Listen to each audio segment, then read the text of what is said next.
এই ভাইরাল রোগের চিকিৎসা প্রয়োজন, আর প্রয়োজন বলেই এই গুরুতর ব্যাধির চিকিৎসা ইতোমধ্যেই শুরু হয়ে গেছে।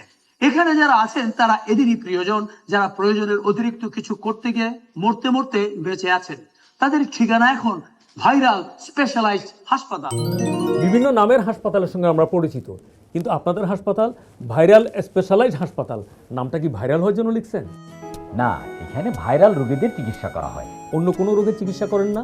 আরে ভাই, এইসব রোগীদেরও তো জায়গা দিতে পারি। ও আচ্ছা, তা আপনাদের হাসপাতাল কেমন চলছে? আপাতত 50 বেড আছে, তবে রোগীর খুব চাপ, আইসিইউ রোগী বেশি।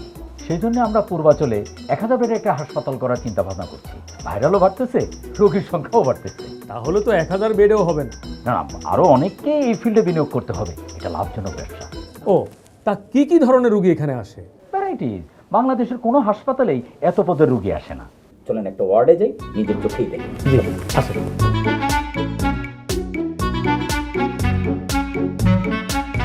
আপনার কি হয়েছে?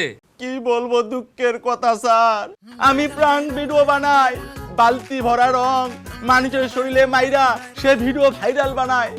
একবার এক মুরব্বীরে রং মারতে গেছি, উল্টো সেই রং আমার চোখে লাগছে স্যার। আর দেখতে পারি না স্যার। কোথায় আপনি স্যার, কোথায়? আচ্ছা, আপনার কি সমস্যা? আমি ভাইরাল হওয়ার আশায় আটকা দৌড় দিয়ে কাদার মধ্যে পড়ি, তারপর পিছলায় মহজুর যাই। ওই লাভ দেওয়ার লগে লগেই আমার কোমরে একটা লোহা ঢুকছে। ওমা চিল্লাও কেন? তখন খেয়াল ছিল না?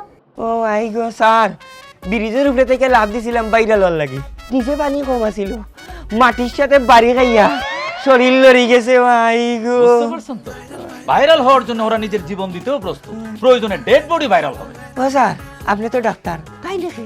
তোমার জানা দরকার নাই, সে থাকো। আপনি এমন করছেন কেন? অনেক ব্যথা। বান্দরের লগে শুটিং করতে গেছিলাম, বান্দরে দিছি ভ্যাংসি, বান্দর লাভ দিয়া মুখে দিছে খামসি। গালের অর্ধেক নাই রে ভাই, বান্দরে লইয়ে গেছে। অন সারা জীবন এক গালে থাকতে গো, বুঝেন অবস্থাটা। বলে কি? এগুলো তো কিছুই না। আপনি আইসিইউতে চলেন, ভয়ঙ্কর সব রোগী দেখবেন। 4-5 জন আছে লাইফ সাপোর্টে। লাইফ সাপোর্টে? কি ধরনের রোগী?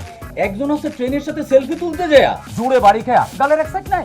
আবার একজনে ডিগবাজি খায় বিলের পানিতে পড়তে গিয়ে ঘাড় মটকাইছে, এখন ঝুলে আছে। আর একজন আছে উনি পাহাড়ের শেষ মাথায় খাড়ায়া ভাইরাল হওয়ার পোজ দিতে, ব্যাস সোজা নিচে পড়ে গেছে, এখন ভেন্টিলেশনে লাইফ সাপোর্টে আছে, 3 দিন ধরে হোশ নাই। আর কয়েকজন আছে তো কাঁচা মাছ, কাঁচা মরিচ, কাঁচা শাকসবজি, কাঁচা লতা পাতা খায়া পাকস্থলী 12টা বাজাইছে। আর একজন আছে মায়ের খায়া। কেন কেন কেন মার খাই কেন? ফেসবুকে অসভ্য ভাষায় কথা বলে ভাইরাল হয়েছিল, রাস্তায় বের হলে লোকজনে চিনতে পারছে, তারপরে দিছে গণধোলাই। আরে ভাই, রোগী খালি আসতেছে আর আসতেছে, কটার কথা কমু। ওরাই উল্টা ডাক্তারকে কাউন্সিলিং করে, কয় এইসব চাকরি বাকরি ছেড়ে দেয়া, আমাদের লগে আসেন, খালি ডলার কামাই।